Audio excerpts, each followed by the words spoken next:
what the hell's going on in your life. How y'all doing, America? I want to speak about an organization called Community Coalition. And what Community Coalition does is they're an organization, you understand, that they're fighting for transformation in the communities and trying to uplift the youth and trying to get different type of programs and stop the gang violence and anything that's harmful and that's can hinder the growth of the masses, from regardless of one's nationality or one's background. Community Coalition is an organization that's there for you and I. So this film that you're going to see, it's actually not a film, it's this video, but I want y'all to check it out and give me some feedback. Peace.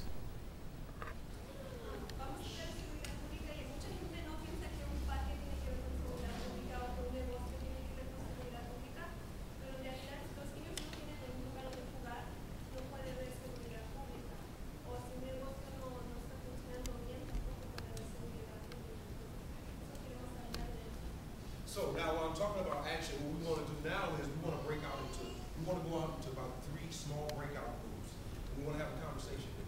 We want to talk to you about what public safety means to you from a community perspective. Because what we've been doing hasn't been working, right? We've been locking up people, we've been throwing away the keys, we've given people 3 lives, we've created, a 25-year sentence, we got 3 strikes. None of that's been working.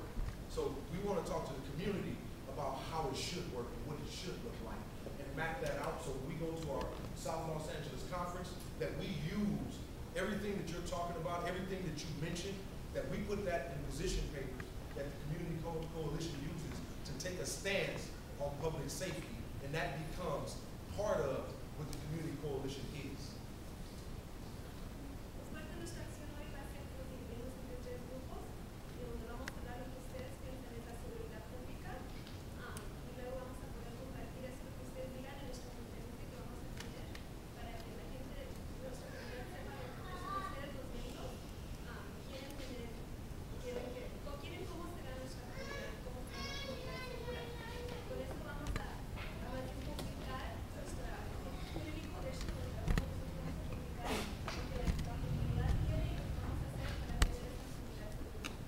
So, in the spirit of the coalition being a black and brown organization, we're going to make sure we have one group for the Spanish speakers so that way they can have a conversation. We don't want to disturb them having a conversation, just like the rest of us having a conversation, right? So we want to be able to have their conversation flow just as freely as ours flow. So we want to make sure we're going to give them their own group. We're going to have a group for everybody, so folks, and we want to separate one group over here, one in the middle, one over here. We'll do 3 groups. We'll have everybody count off. And we'll get right into the conversation and talk about it. Then we'll do a report back, what we got from that, so everybody can kind of hear, what's going on around the community, right? Because all of us don't live on the same street. A lot of us live on different streets, but we have some of the same issues going on. And that's what it's about, right? It's getting at the heart of these issues and being the change around those issues.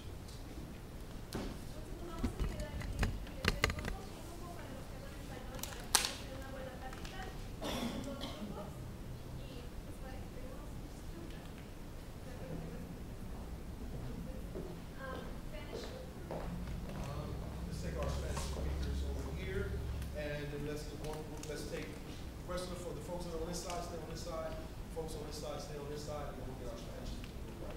Just turn your chairs around. So. Let's turn our chairs around. Let's make the conversation friendly. Let's get face to face. Let's show each other some love. Let's make it happen. Yeah.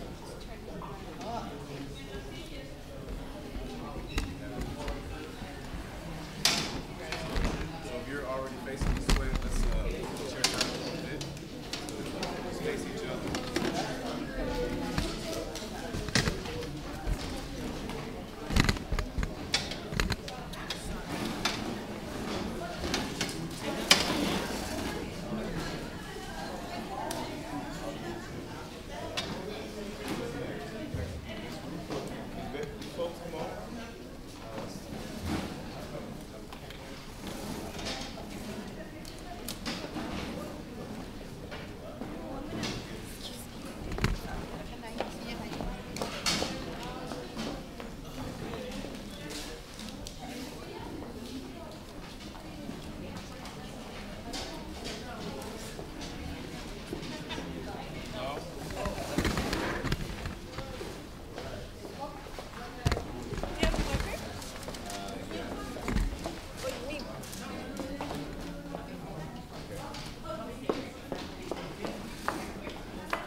One of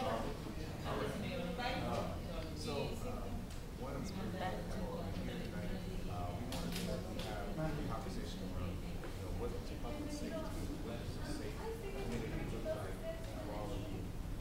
I want to just have a little bit of I want to think as broadly as possible around all the things that we need.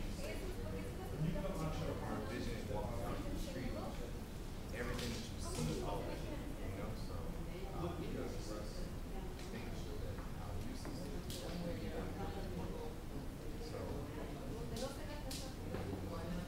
start, you can go around the circle and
find understanding rights, just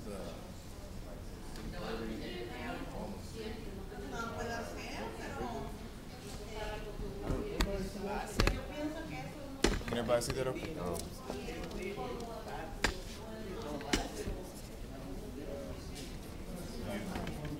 No supervision. Okay. All right. So, and welcome, Mr. Banks. Good to see you. So we're just talking about what it takes for us to have a safe community. What does safety mean to you in your neighborhood?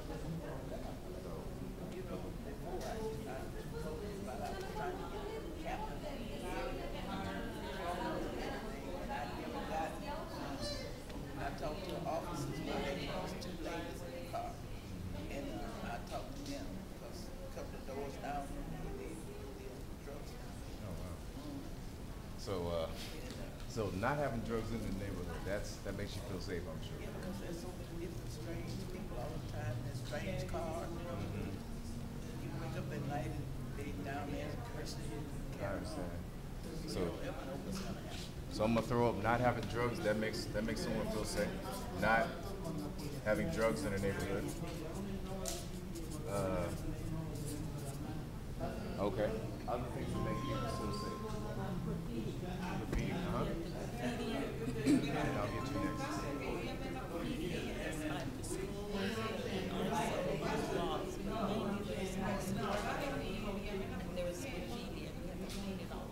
Gotcha. So graffiti at the schools is an issue. Okay.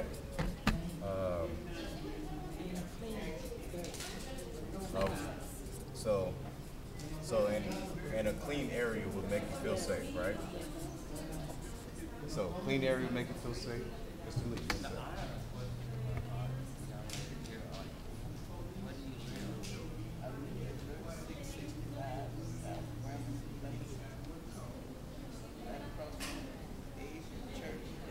Oh yeah, you're right. Yeah. What you have a singularly for your area. You have your car a singularly for your area. And normally, are they working with you on that? But I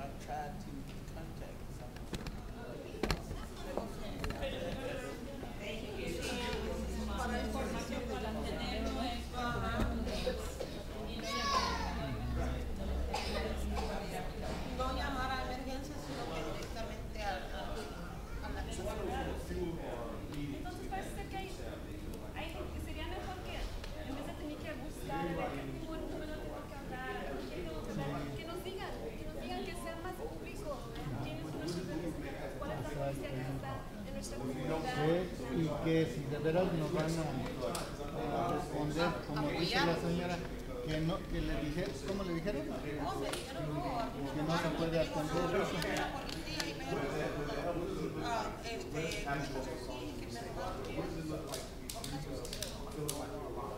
¿Qué tal si me matan?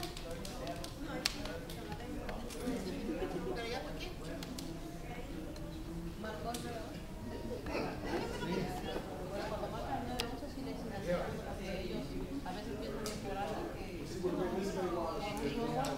un momento lo pueden llamar de otro lado. Sí, también tienen la obligación de atender la llamada que pueden mandar a alguien en una comunidad. Y además, aparte de eso, cuando mandan a pedir colaboración, yo le digo, That's why she's doing it. es como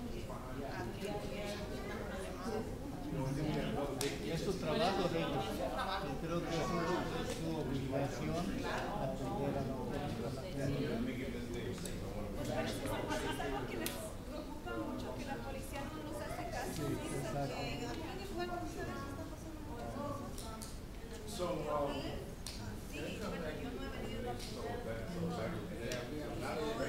he escuchado, a mí no me ha pasado, pero he escuchado la están amenazando, y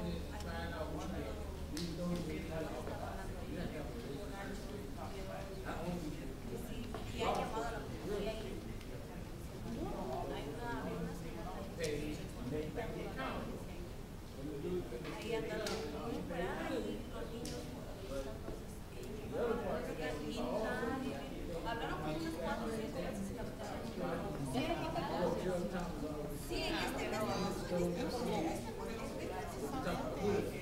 para hacer eso, como yo no tengo mucho la parte, estoy yendo mucho la parte de voy a la escuela y siempre mantengo la escuela y ahí yo necesito escuchado más de la así como ella dice que sí, uno dice que uno diga que pertenece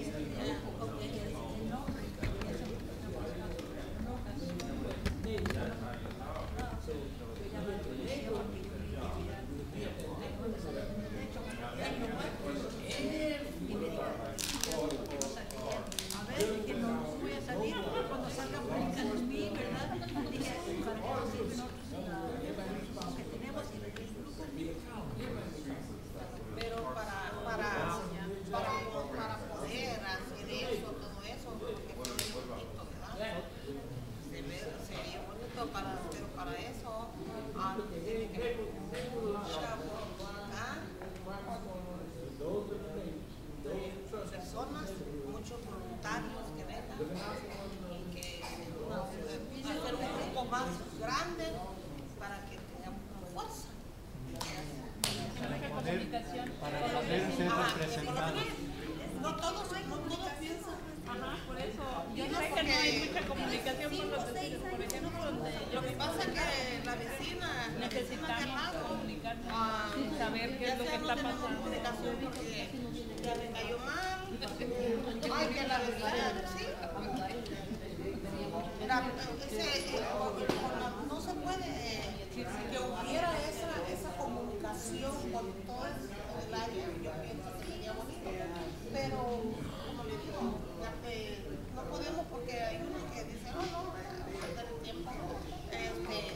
Hay muchas personas que dicen, ¿para qué vamos a ir ahí? Perder el tiempo. Y no es. Y no podemos decir eso porque no le tenemos miedo. No, pero no digo, simplemente that's great that she mentioned that, because I remember when I was growing up in the 80s, the 80s maybe now, 35 now. So, and I remember knowing everybody on my block. I remember everybody knowing me. I remember that if I did something that they didn't like or they deemed to be something that wasn't something that a child should be doing, they would hold me accountable right there on the spot. Then they would call moms and pops and let them know this is what he did and this is what I did to handle it, and then I'd get taken care of a second time. You know, so what happened to those kind of things, and what kind of things can we hold on to or bring back that can change the way people feel about their neighborhoods? Because it's not right. It's not only about the way. It's not only about residents feeling safer in their own communities, but it's also about changing the way people view South Los Angeles, right? Viewing it as what I like to call Gotham, which comes out of Batman. You know, kind of the city where you can go and do anything and nobody holds anybody accountable for doing those things. That's the kind of way I look at South Los Angeles in Los Angeles. And what is it going to take for us to change the way people view South Los Angeles, and for us to feel again like we're families in a community? It goes back to, as someone mentioned before, relationship. In my neighborhood, we share phone numbers because sometimes it is not wise to walk out into a situation. However, if you have that neighbor's telephone number, you can call and say, look, this is going on, or whatever, and I'm good for calling 911 or whatever. So I think that's a good idea.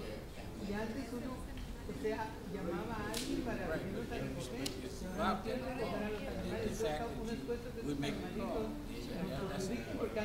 And relationship is key because I would never advise anybody to go out and do like now if you take the block where my mom lives, if something going on in that block, I don't care who's out there, but I'm coming out but that's because I have a relationship in that neighborhood. I know if it's, I don't care if there's a bigger gang member in the block, but I come out and say, what's going on out here? Y'all know we don't do it like up here, but that comes from a relationship. I wouldn't advise anybody to do that because I've come to the neighborhood where my mother was having company, and the company was living down the neighbor down the block, scared to walk home because they say stuff, well, these guys over at the school, I'm not stuck.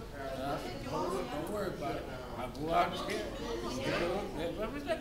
respectfully, and they clear, it's all cleared out, but it's about relationship and understanding that. So it's not, like I said, jumping out. I would never tell anybody to do what I do, but I tell anybody to use wisdom. Use wisdom first, but use anything, whatever that you have, network, whatever you have, at your access to use that, you know, to the betterment, but get involved. So that's what I tell pastors to do the same thing. I don't expect all pastors to do what I do because I know you don't have those relationships. But I do hold you accountable for is not finding out how can I get the relationship to make, you know, what my job easier and what's going to benefit. And he has to license my people in the community. Still come back.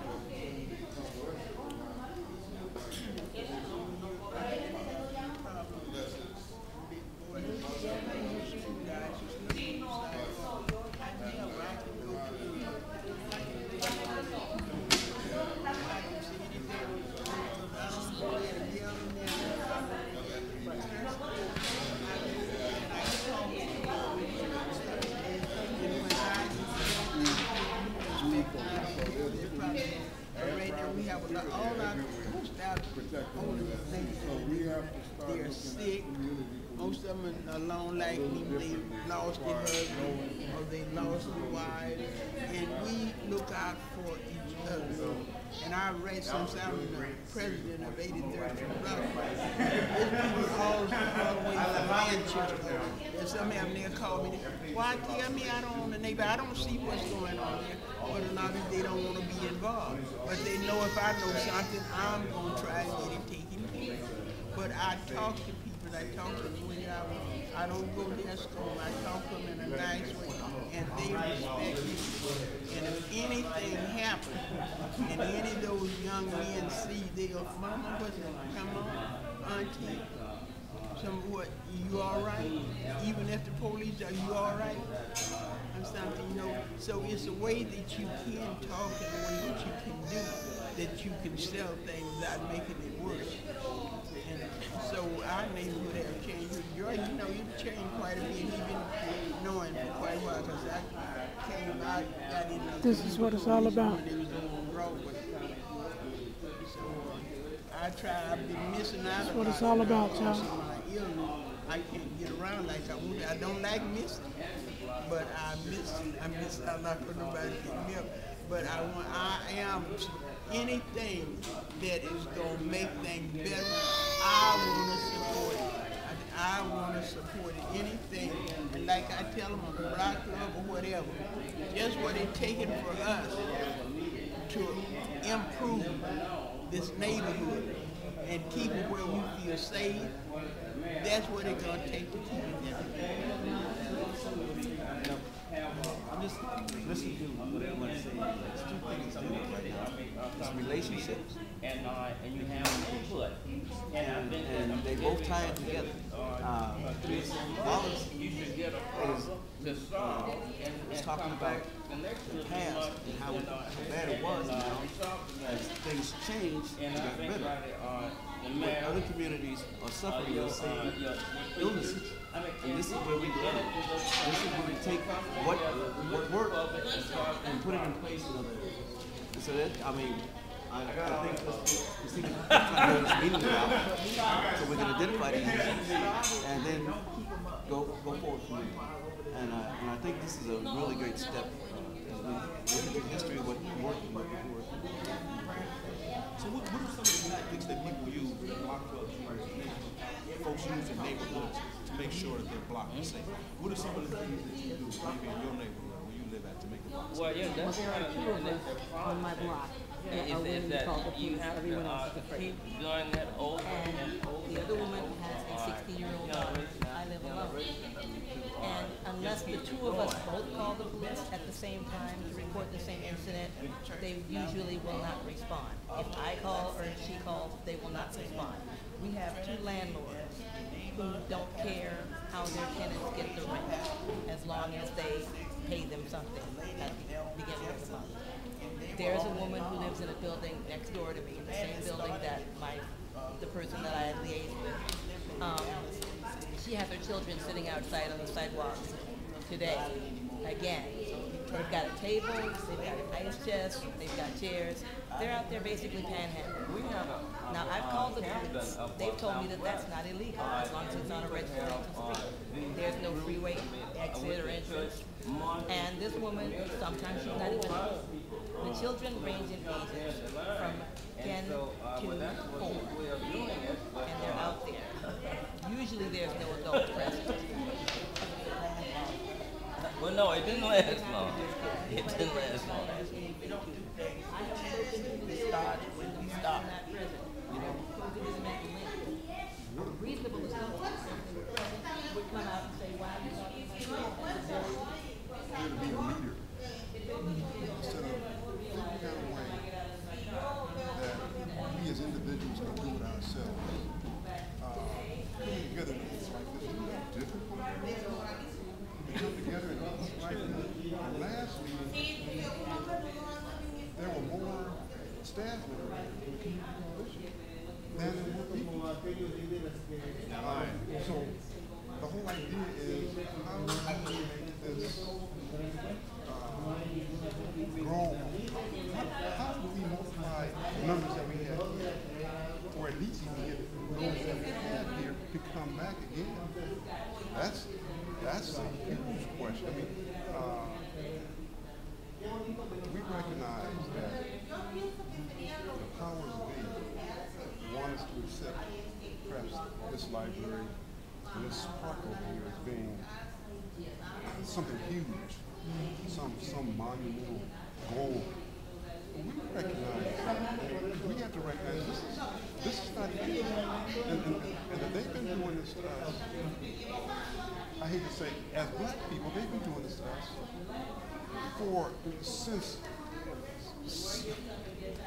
since slavery. Okay? They've been doing this to us. They give us this kind of crap, and they sprinkle some sugar on it as I paid for it. And they expect us to smile because of it. The fact is that we have a population here of people that do not understand that the quality of education also depends on the quality of life. Depends upon the quality of education. Depends upon the quality of public safety. If our children aren't aren't comfortable walking to and from school, then our children aren't going to want to stay late for those extra classes.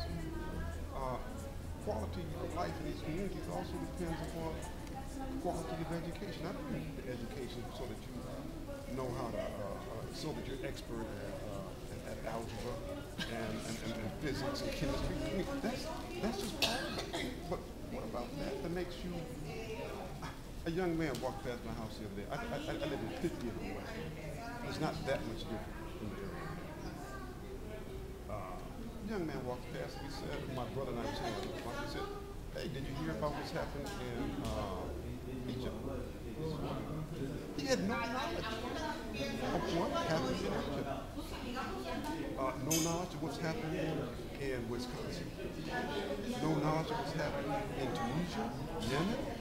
I mean, they may not be right in your backyard, but at the same time, the events that are going on there speak an awful lot to the things that we as a group of people are not doing here. We are allowing our civil rights to be abrogated, as they say. We don't need that. We want to no longer have city councilmen, our police act as rogues. We want them to be our employees. We have a right to expect that they are our employees. Look at the salaries we pay them. Look at the pensions we give them. Look at the benefits we give them. Free health care, in essence. The fire department. Yeah. All of the services. Our employees, and what we're doing is that we are afraid, we find ourselves afraid to present our desires to them, our demands to them. Because I've had people tell me, well, I don't want to be a snitch about the fact that that's a house across the street. That kind of stuff. I mean, we've seen it. We've seen it. You know, it's not untrue. So, for the fact is that if we want quality of life to improve, we're going to have to be the ones that are going to have to take. Ministers can't do it for us. We're the ones that are the power. So we have to act like that. Well, I agree. I got all that. I would like to now, City council employees over there. as far as the on the police station, it's a community police. I mean, so therefore, that's part of it. But the police it's necessary for the police to be a mentor in the community. And so the reason why is because the police department is taking 70% of the budget. The police department is taking so much of the budget, you don't have enough left to have good facilities for your youngsters. And what they need. You want me to take pictures? You want me to take pictures? When they have these budget meetings downtown, I didn't wrap up and get back to the phone. who's been to a budget meeting downtown when they have it at the city council?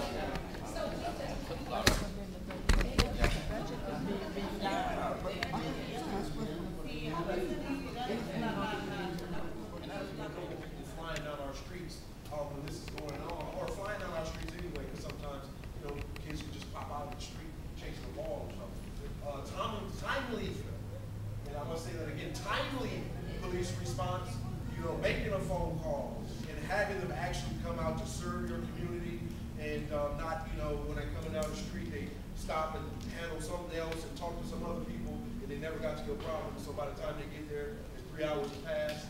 I'm gonna skip this one because somebody else is going to talk about that. Neighbors looking out for each other and policing our own neighborhoods. And one of the biggest things that came out of it was communication.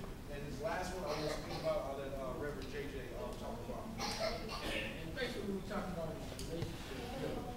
It's important that, but the youngsters always talk about the neighborhood, I say the hood, what hood was. We took in that neighbor out of hood instead of the neighborhood. Knowing your neighbors. I remember when I came up, neighbors knew, everybody knew each other. We had those relationships. Everybody has your number, call, contact. If something's going, you are your neighbor's keeper. If something's going on in your driveway or what have you, and you're not home, your neighbor should be able to say, hey, look, even if they can't, I don't advise folks to come up, I'll do what I do. I have different back to relationships. I have relationships with my community. Well, I was raised, when I come out, I don't care whether you're gang banging, it don't matter to me. If you're doing wrong, I come up there and I'm going to approach you. But if you don't know, then you need to be able to contact, know who your lead officers are in your community, because they have a responsibility. Bam. What the hell's going on in your life? South Central LA. This is listen, watch it. In your community. And this is about us getting, it's about being involved. You know, because this we is all your are life. our neighbors, we are our brother's keeper. Whether we want to say it or not. Now, if we don't do it, we got the old saying out here in the neighborhood, if the squeaky wheel gets the oil, that's the folks that make the most noise. The folks that will come to the community meetings, neighborhood watch, the block club meetings. Those are the people, trust me, those are the folks that have less crime in their areas. Why? Because they are doing something. They're stepping up to the plate. So so it's important that we back to us being that neighbor back in the hood, and us communication, knowing who is who, and what, and everybody been accountable. That's what it's stepping up to the plate, being accountable, and looking out one for another. We gotta get back to that. It's not about I'm okay, and don't worry about my mouth. Let's give Reverend JJ a hand. The next time he's gonna be running this meeting next time. We're gonna have him running next time. That was beautiful. Yes, indeed. With the brown suit, my man. Yes, indeed. That was fresh. We're gonna have our folks over here go next. Just give a report back on what you all talked about. Anyone else from the group that wants to talk, just give some perspective.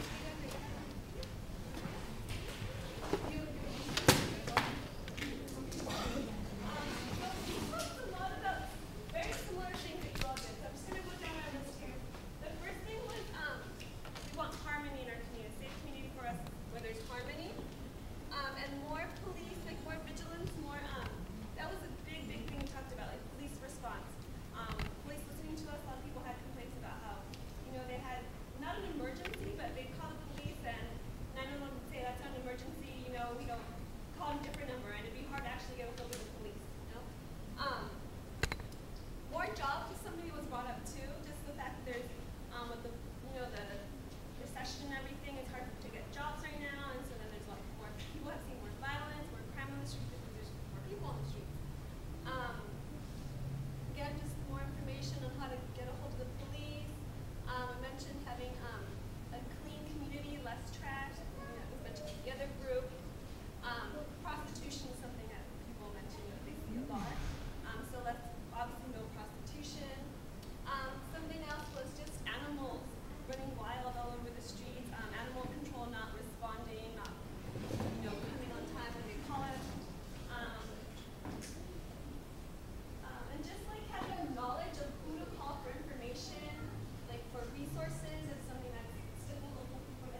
So our group, we had a really engaging discussion.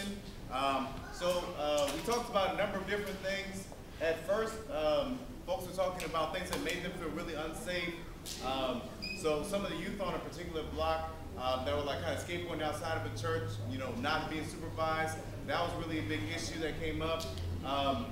Obviously, drugs in the neighborhood, saying some of the same things people also mentioned.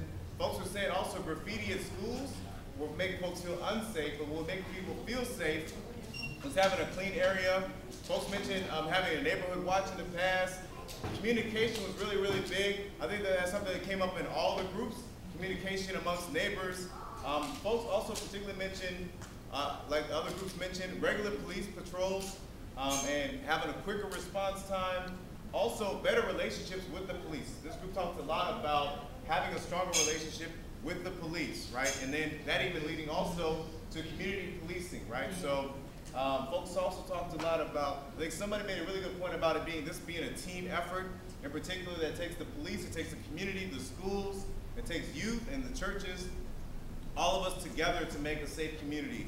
Also, folks mentioned, one recommendation came out, there should be regular community town halls with elected officials where they're actually working on things that they can come back to and say, this is what we've actually done. Having relationships with your neighbors, which again, I think was, as Reverend J.J. so eloquently put it, also making sure that there's bridges between folks that are, some folks that are English speakers and Spanish speakers in the neighborhood, and that was really important, right? Because we're all in this neighborhood together, we're all going through the same issues and challenges, and we need to work together. And that's why I'm glad that we have all of us here together tonight, because we're all committed to making our neighborhood safer and having healthier communities, right? And so we want to make sure we build bridges and not barriers. Mr. Patton actually made a really good point around quality of life is connected to a good quality of education in the community, and that quality of education depends on having quality of safety in the community. So all these things are connected, right? So, and also, folks, we also talked a lot about holding our elected officials accountable, that looking at the city councils, our employees, they work for us, not the other way around, which was mentioned earlier. And folks also started talking about, this group is already moving to the next step. Like, when are the city council meetings happening? When are the budget hearings happening? When are the local police advisory board meetings happening? And so we're gonna follow with folks about that as well. So, and so one, I want to give everybody a round of applause. That was really great. And I just want to mention a couple of things very briefly that as next steps, right? So we talked a lot, so we see this more today as a beginning, not an ending of the work that we need to do together to make our neighborhood safer, right? And that our next big step is our South LA Action Conference. Seema talked about it at the beginning. It's going to be March 18th through the 19th. And on those two separate days, on the March 18th is a Friday night, we're going to get all the youth that we work with in South LA high schools. They're going to have a meeting just for themselves. And then we'll talk about how we can make sure that they have a quality education and how they're going to fight for that. So Saturday, that's when the grown folks get together, right? So from 9 to 12, we're going to have a series of different breakout groups, right? We're going to have that's what they do. Now, y'all seen them. So if you'd like to get in touch with the Community Coalition, you can call me at 213-924-4370. 213-924-4370, and I will get the information to the people that needs to have the information, and then they will get in touch with you, and then you can become a part of making a transformation in your community, or you can aid and assist in this community here as well. And so again, I just want you to, just recognize, people are trying to make stuff happen in America, and we all need this in our life. And I just want you to know that I'm so proud and to be a part of the Community Coalition. And so again, peace. Bam! What the hell's going on in your life?